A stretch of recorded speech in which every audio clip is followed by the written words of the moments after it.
Hello बच्चों, कैसे हो आप। मेरा नाम अभिषेक कानुड़िया है और आपका फिर से स्वागत है आपके अपने प्यारे से चैनल संदीप कोचिंग क्लासेस पर। बच्चों, आज हम स्टार्ट करने जा रहे हैं calculation of non standard electrode potential. ये क्या चीज़ है आपको याद होगा, हम लास्ट टाइम तक जो भी इलेक्ट्रोड पोटेंशियल निकाल रहे थे या फिर किसी सेल का ईएमएफ कैलकुलेट कर रहे थे वो स्टैंडर्ड कंडीशन में होता था। हाँ बच्चों, हम ई के ऊपर एक नॉट लगाते थे, एक सिंबल बनाते थे गोले का।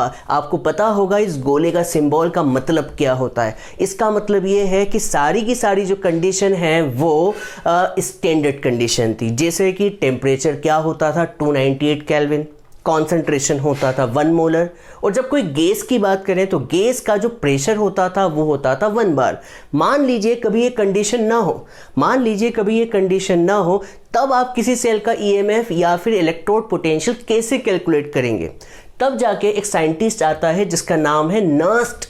क्या नाम है बच्चों? नर्स्ट साइंटिस्ट का नाम है। तो इसने एक इक्वेशन दी और ये कहता है कि टेंशन मत लो, मैं तुम्हें एक इक्वेशन देता हूँ, मैं तुम्हें एक फॉर्मूला देता हूँ जिसकी मदद से आप किसी भी सेल का ईएमएफ कैलकुलेट कर सकते हैं, चाहे टेम्परेचर कुछ भी हो, कॉन्सेंट्रेशन कुछ भी हो। तो हम उस फॉर्मूले को समझने जा रहे हैं। तो देखिएगा नर्स इक्वेशन क्या होती है। बच्चों, मैं थोड़ा सा डिटेल में एक बार और बताता हूँ, मैंने बहुत बोल दिया, मैं लिख के समझाता हूँ। तो मान लीजिए कि कभी कंडीशन क्या हो बच्चों, नॉन स्टैंडर्ड। कंडीशन क्या हो बच्चों, non standard.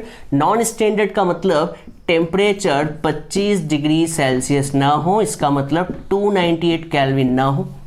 Temperature 25 degree Celsius ना हुआ तो क्या होगा, मान लीजिए टेम्परेचर 26 हुआ, 27 हुआ, 30 डिग्री सेल्सियस हुआ।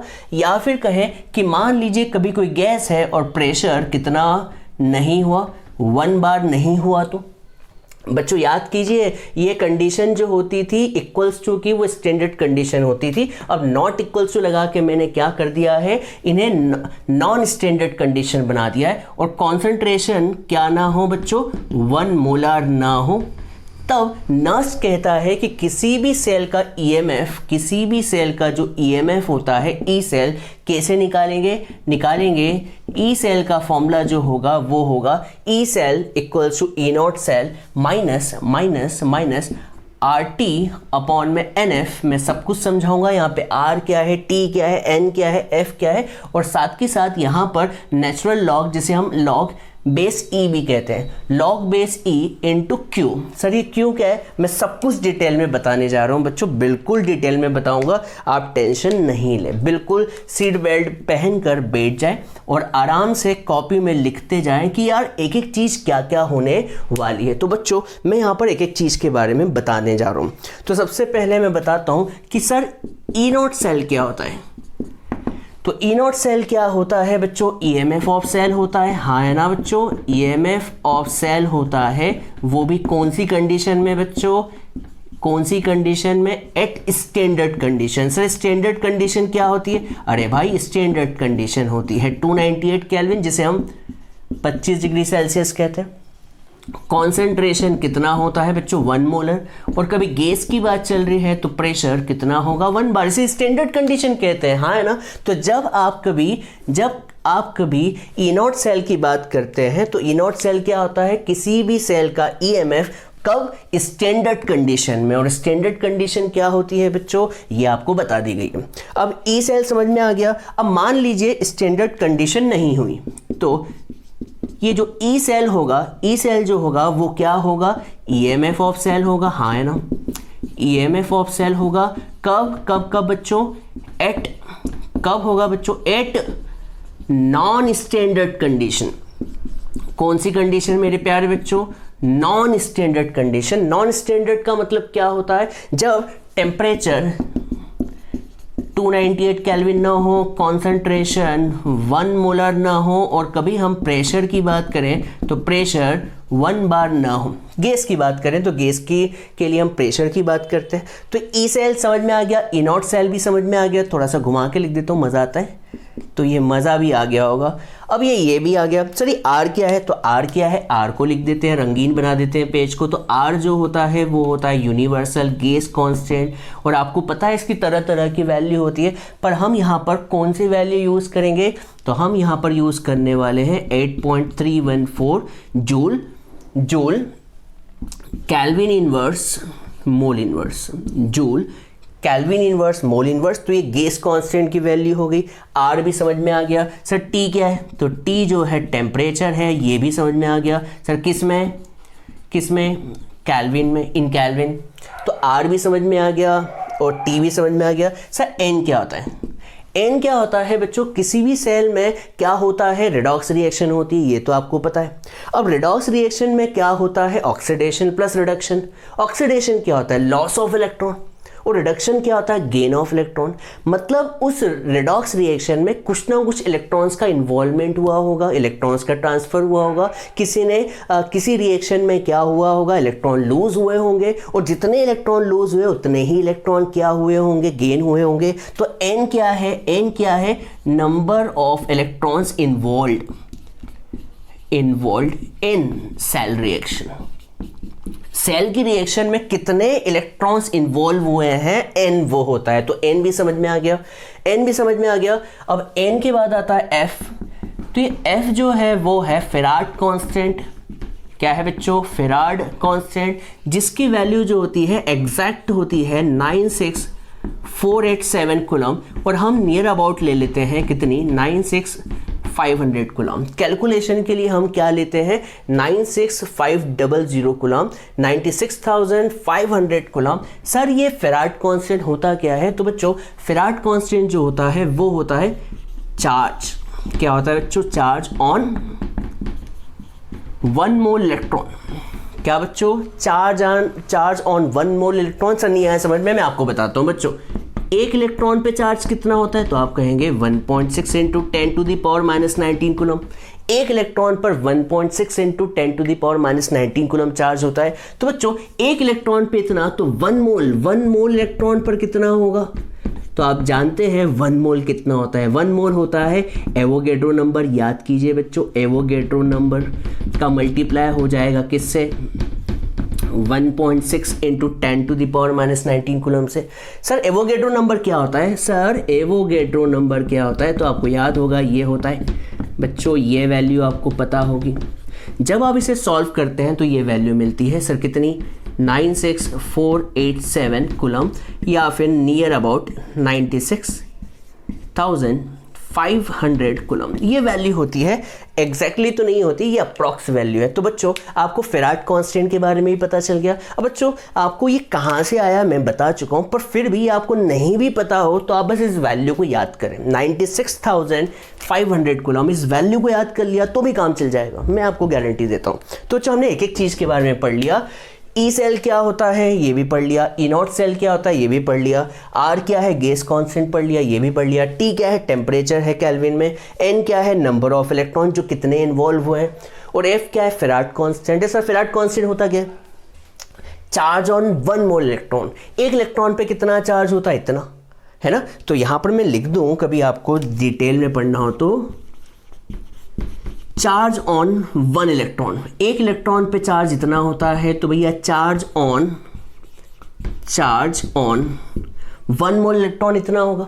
तो यहाँ पर आर भी समझ में आ गया, टी भी आ गया, एन भी आ गया, एफ भी आ गया। सर ये क्यू क्या है, तो बच्चों याद कीजिए क्यू के लिए हम क्लास 11th पे चलते हैं। कहाँ बच्चों, क्लास 11th। सर कौन सा क्लास 11? हमने तो पढ़ी ही नहीं अच्छे से, हमने तो बिल्कुल बस, हमको तो स्कूल वालों ने ज़बरदस्ती पास कर दिया है। ऐसा हुआ है क्या बच्चों आपके साथ? हुआ होगा, आप कितना भी छुपा ले मुझे पता है। तो क्लास 11th में एक चैप्टर था जिसका नाम था इक्विलिब्रियम। क्या आपको ये चैप्टर पढ़ाया गया था स्कूल में? नहीं भी पढ़ाया हो तो था तो सही। अब इक्विलिब्रियम में याद कीजिए ये हमने पढ़ा था सर क्यू। तो क्यू जो होता है वो होता है रिएक्शन कोशेंट। क्यू क्या होता है बच्चों? क्यू जो होता है वो होता है रिएक्शन कोशेंट। सर ये कैसे निकालते हैं? किसी भी रिएक्शन के लिए, किसी भी रिएक्शन में किसी भी टाइम जब भी आप कोई कोशेंट निकालते हैं तो उसे कहते हैं रिएक्शन कोशेंट। सर ये क्या होता है याद कीजिए, ये होता था प्रोडक्ट किसी बैलेंस इक्वेशन में प्रोडक्ट की पावर x याद कीजिए अपॉन में रिएक्टेंट की पावर y। याद कीजिए पिछले साल हमने केसी कितनी बार निकाला था, केसी, पर केसी कब निकालते थे, इक्विलिब्रियम के समय। अभी हम इक्विलिब्रियम की बात कर ही नहीं रहे यहाँ पर इक्विलिब्रियम स्टेब्लिश नहीं हुआ है, यहाँ पर तो हम रिएक्शन कोशेंट निकाल रहे हैं। तो रिएक्शन कोशेंट कैसे निकालते थे, प्रोडक्ट की पावर x अपॉन में रिएक्टेंट की पावर y। तो यहाँ पर देखिए ये फॉर्मूला आपको समझ में आ गया होगा। अब देखिए इस फॉर्मूले को यूज कैसे करना है ये इंपॉर्टेंट है। तो फॉर्मूले को एक बार याद करें, बोले अपने मन में E cell equals to E not cell minus R T upon n F log base e into Q. आप जल्दी से इसे लिख ले। मैं इसी को थोड़ा सा और क्या करूँगा, सॉल्व करूँगा। तो बच्चों जल्दी से आप इसे नोट डाउन करें, स्क्रीनशॉट ले लिया बच्चों, चलो ठीक है। तो बच्चों अब मैं क्या कर रहा हूँ देखिएगा, मैं अब यहाँ पर इस इक्वेशन को थोड़ा सा सुंदर बना देता हूँ। सुंदर क्यों, ये सुंदर नहीं है क्या सर? तो मैं कहूँगा सुंदर तो है, पर कौन बार बार वैल्यू रखे गेस कांस्टेंट की, इसकी, फलाने की, डिमके की, है ना। तो बच्चों मैं यहाँ पर इसे इस रिएक्शन को सॉल्व कर देता हूँ। बच्चों देखो यहाँ पर आर तो हमें पता है, आर कितना होता है, तो देखिए E cell equals to E not cell minus R. तो बच्चों आर जो होता है वो होता है 8.314, हाँ है ना बच्चों। और टेम्परेचर को मान लीजिए, टेम्परेचर कितना है 298 केल्विन। वैसे टेम्परेचर 298 केल्विन नहीं हुआ तो हम टेम्परेचर की वैल्यू को कुछ अलग लिख देंगे, पर अभी फिलहाल अधिकतर क्वेश्चन में टेम्परेचर 298 केल्विन ही दिया रहता है। सर तो क्या चेंज रहता है, मैं बताऊंगा क्या चेंज रहेगा। और एन क्या है, नंबर ऑफ इलेक्ट्रॉन्स इन्वॉल्व्ड, ये तो हमें नहीं पता। एफ की वैल्यू हमें पता है, बोलो कितनी, 96500 कूलम।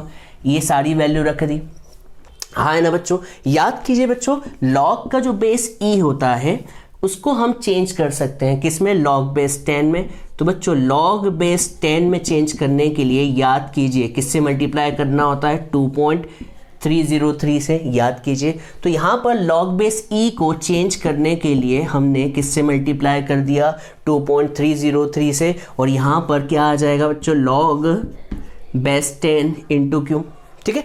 अब बच्चों इन सबकी वैल्यू हमें पता है, इसकी। जब हम इसे सॉल्व करते हैं इनको, तो आंसर बहुत ही सुंदर से आता है। और वो आंसर जो होता है वो होता है ई सेल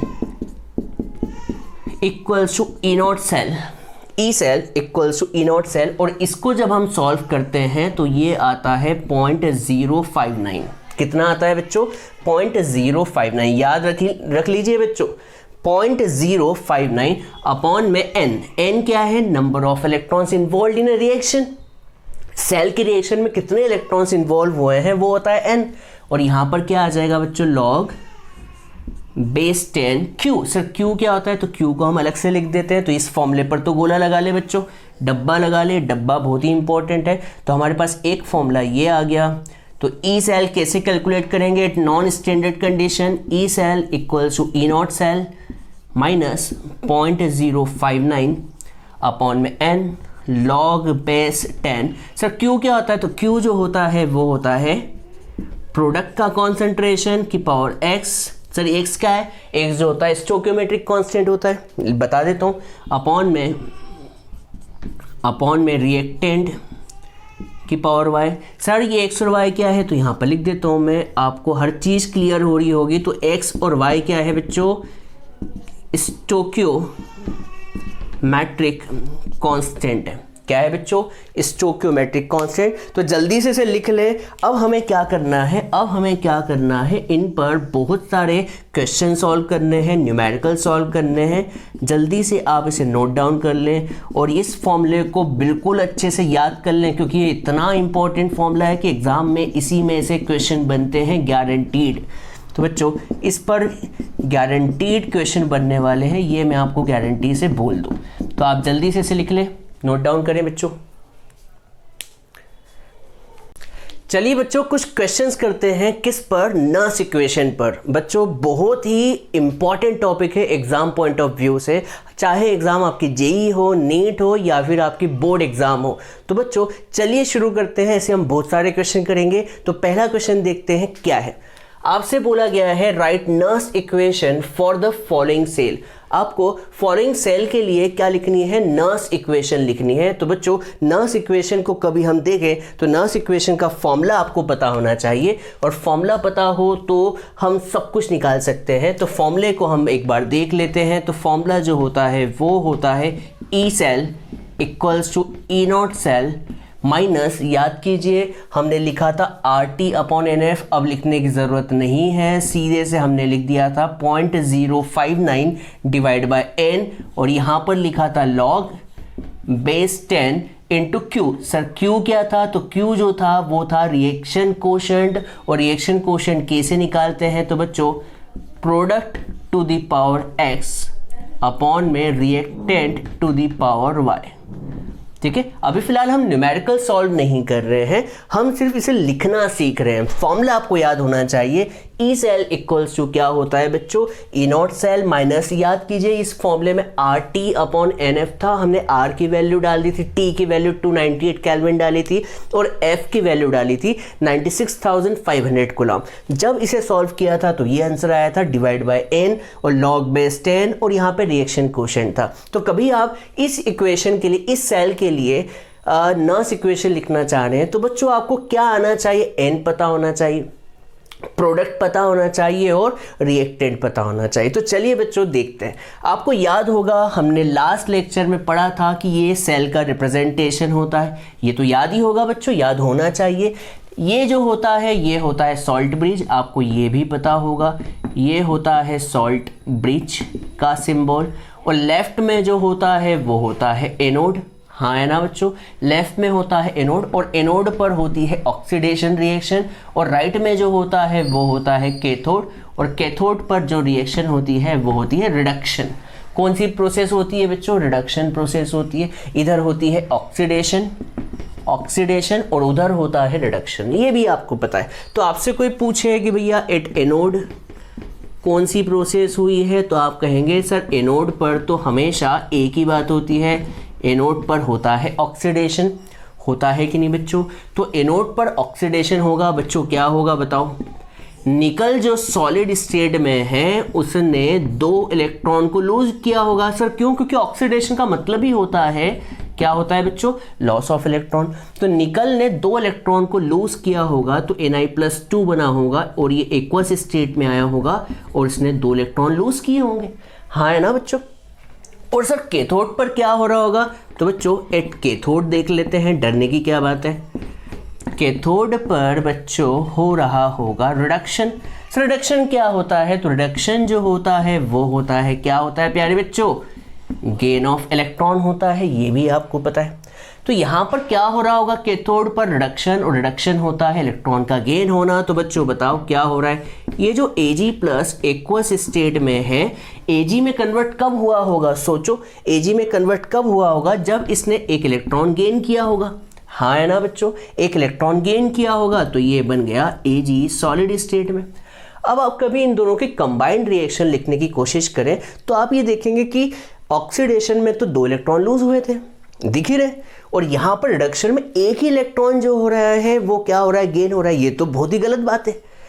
रेडॉक्स रिएक्शन वो रिएक्शन होती है जिसमें जितने इलेक्ट्रॉन का लॉस हुआ है उतने ही इलेक्ट्रॉन गेन हो। तो बच्चों यहाँ पर 2 इलेक्ट्रॉन का लॉस हो रहा है, तो इधर 2 इलेक्ट्रॉन के गेन के लिए आपको इस पूरी रिएक्शन को क्या करना होगा, 2 से मल्टीप्लाई करना होगा। हाँ है ना, जैसे ही आप 2 से मल्टीप्लाई करते हैं तो ये रिएक्शन क्या बन जाएगी, ट्वाइस Ag+ एक्वस और 2 इलेक्ट्रॉन, और ये बन जाएगा ट्वाइस Ag। हाँ है ना बच्चों। तो कभी आप देखें कि इसके अंदर कितने इलेक्ट्रॉन्स इन्वॉल्व हुए इस रिएक्शन में, तो आप कहेंगे सर n तो यहाँ पर कितना है, 2 है। हाँ है ना बच्चों, n बताओ कितना है, 2। सर 2 क्यों, क्योंकि कितने इलेक्ट्रॉन्स इन्वॉल्व हो रहे हैं, 2 हो रहे हैं। तो कभी हम इनकी कंबाइंड सेल रिएक्शन लिखें तो बच्चों बताओ क्या होगी, कंबाइंड सेल रिएक्शन क्या होगी, या फिर कहें सेल रिएक्शन क्या होगी। तो बच्चों लेफ्ट वाले को ऐड कर दो, लेफ्ट में क्या है बताओ, लेफ्ट में है निकल, दिख ही रहा है, प्लस ट्वाइस Ag+, ठीक है एरो, और राइट में कौन है, Na+2। तो राइट में जो है वो है Na+2 एक्वस, और 2 इलेक्ट्रॉन से 2 इलेक्ट्रॉन तो क्या हो जाएंगे, कैंसल। तो यहाँ पर क्या बचेगा बच्चों, ट्वाइस Ag सॉलिड। ठीक है बच्चों, तो आपको यहाँ पर समझ में आ गया होगा कि n तो कितना है, 2 है, सही है, और प्रोडक्ट कितने हैं, तो आप कहेंगे सर फॉर्मूले में ज़रूरत किस किस की पड़ती है, तो देखते हैं फॉर्मूले में ज़रूरत किस किस की पड़ती है। तो E cell equals to E naught cell minus 0.059 upon में 2। सर 2 क्यों, क्योंकि n यहाँ पर 2 है। सर n क्या होता है, कितने इलेक्ट्रॉन्स इन्वॉल्व हो रहे हैं, तो कितने इलेक्ट्रॉन्स इन्वॉल्व हो रहे हैं सेल रिएक्शन में, 2 हो रहे हैं बच्चों, तो n की जगह कितना रख दिया, 2 रख दिया। अब यहाँ पर बोलो क्या आएगा, यहाँ पर आएगा log बेस 10, और बच्चों क्या है, प्रोडक्ट की पावर x। तो बच्चों बताओ प्रोडक्ट यहाँ पर क्या है, तो आप कहेंगे सर ये प्रोडक्ट है, ये क्या है बच्चों, प्रोडक्ट है, तो ये हो गया प्रोडक्ट। पर बच्चों बताओ कभी आप प्रोडक्ट में देखें तो प्रोडक्ट में दो चीज़ नज़र आ रही है, एक तो Na+2 आयंस, और एक नज़र आ रहा है Ag सॉलिड। क्या आपको लास्ट क्लास में, क्लास 11th में केमिकल इक्विलिब्रियम चैप्टर में पढ़ाया गया था कि भैया हमेशा प्योर मेटल का कॉन्सेंट्रेशन 1 लिया जाता है, याद कीजिए। इसका कॉन्सेंट्रेशन कितना लिया जाएगा, 1। तो सिर्फ इस रिएक्शन में प्रोडक्ट में कौन आएगा बच्चों, प्रोडक्ट में आएगा Na+2 की पावर 1। हाँ है ना सर, क्यों सर, क्यों, क्योंकि बच्चों हमेशा मेटल का, प्योर मेटल का कॉन्सेंट्रेशन कितना लिया जाता है, 1। इसलिए हम यहाँ पर इस रिएक्शन में, प्रोडक्ट वाले में इसको नहीं लिखेंगे। अब बच्चों बताओ रिएक्टेंट कौन है, तो आप कहेंगे सर रिएक्टेंट साइड पे भी 2 चीज़ नज़र आ रही है, एक तो रिएक्टेंट साइड पर भी 2 चीज़ नज़र आ रही है, एक तो Na सॉलिड, और बच्चों याद कीजिए प्योर मेटल का कॉन्सेंट्रेशन कितना लिया जाता था पिछले साल भी, 1। आज भी 1 ही लेंगे ना बच्चों, पिछले साल और इस साल केमिस्ट्री चेंज थोड़ी हो जाएगी। तो बच्चों प्योर मेटल का कॉन्सेंट्रेशन 1, और यहाँ पर क्या आएगा, ट्वाइस Ag प्लस, मतलब Ag प्लस, और ऊपर आ जाएगा 2। सर 2 क्यों आया, क्योंकि मैंने बताया था यहाँ पर आता है रिएक्टेंट की पावर y, और y क्या होता है, y क्या होता है, स्टोक्योमेट्रिक कांस्टेंट। ठीक है बच्चों, तो ये समझ में आया होगा, इसे सॉल्व कर लेते हैं। तो ये आपका आंसर होने वाला है E cell equals to E naught cell, और 2 से इसे डिवाइड किया तो 0.59 का आधा कितना होता है बच्चों, 2, 2 2 ज़ा 4, और 2 9 ज़ा, तो 295 log बेस 10 Na+2 की पावर 1 और Ag+2 की power 2। This is your Nernst equation for given cell. तो बच्चों आपको नर्स इक्वेशन लिखते आ गई होगी, आप इसे जल्दी से क्या कर ले बच्चों, नोट डाउन कर ले बच्चों, जल्दी से नोट डाउन कर लीजिए।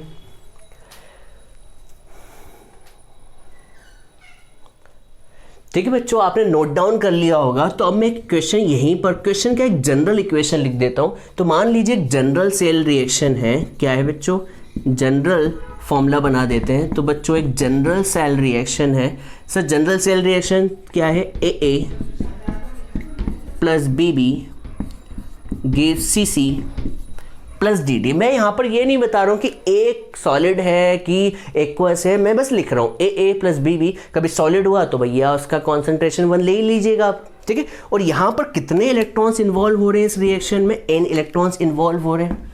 कितने हो रहे हैं, जनरल रिएक्शन ले रहा हूँ बच्चों। तो इसकी नर्स इक्वेशन कैसे लिखेंगे वो भी लिख लीजिए। तो नर्स इक्वेशन लिखेंगे E cell equals to E naught cell minus 0.059 divide by n। कितने इलेक्ट्रॉन्स इन्वॉल्व हुए, n। यहाँ पे n की वैल्यू दी नहीं हुई है तो n लिख देते हैं।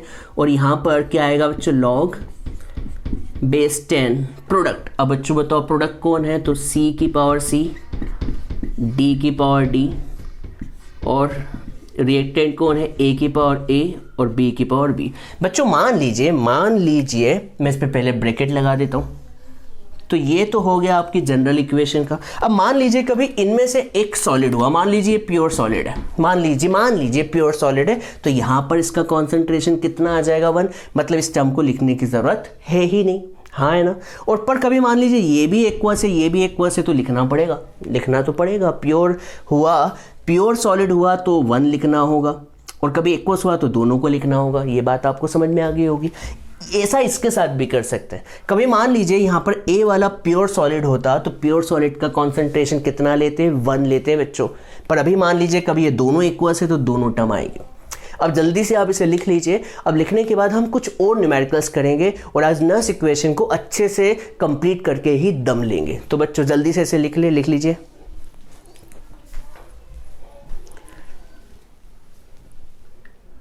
चलिए बच्चों, अब हम नया क्वेश्चन करते हैं और नर्स इक्वेशन को लिखने का और अच्छे से तरीका देखते हैं। तो बच्चों देखते हैं, right Nernst equation for Daniell cell. बच्चों याद कीजिए, डैनियल सेल तो सबसे फेवरेट सेल है आप सभी का। तो हम डैनियल सेल को लिखते हैं। क्या याद है बच्चों, डैनियल सेल में कैथोड लेफ्ट में याद कीजिए हम क्या लिखते हैं, लेफ्ट में ये तो सॉल्ट ब्रिज होता है, ये बात आपको याद होगी। लेफ्ट में हमेशा हम एनोड को लिखते हैं। एनोड पर ऑक्सीडेशन होता है। सर ऑक्सीडेशन किसका होता है, जिंक जो होता है कन्वर्ट होता है Zn+2 में, ये बात आपको पता होगी।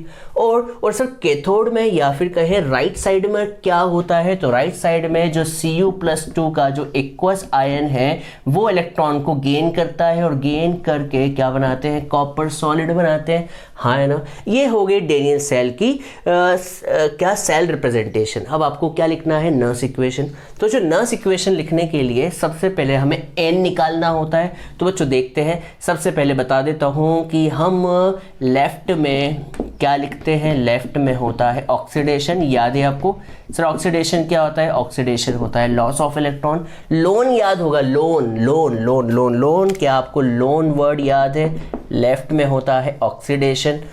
ऑक्सीडेशन किस साइड पर होता है, तो ऑक्सीडेशन जो होता है एनोड साइड पर होता है, ये भी आपको पता है। तो बच्चों ये लेफ्ट में एनोड, लेफ्ट में हम हमेशा किसको लिखते हैं, एनोड को लिखते हैं। तो बच्चों बताओ क्या होगा, जिंक जो है 2 इलेक्ट्रॉन को लूज करेगा।